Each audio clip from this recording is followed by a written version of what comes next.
So my next question now, do you have an extra money? Yes. That's very good to hear. Now, are you sure about your money?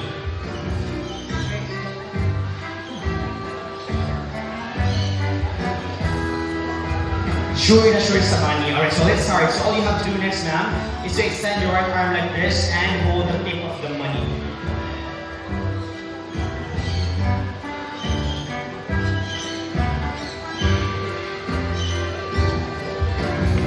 Alright, so ma'am, are you ready? Yes. So I see everyone and meet our cute and floppy Eclectus parrot named Star. So Eclectus parrot, they love to pick up things to build their nest. So let's see what Star will do next. So Star flies all the way to Miss Mama Maria and picks the 100 peso bill. So bye-bye Star and bye-bye 100 pesos. Easy money, right? Now ma'am, can we do it again one more time but another 1,000 pesos? We accept GCash. GCash card bank transfer will do. But at this time, ako si Star. I'm just kidding.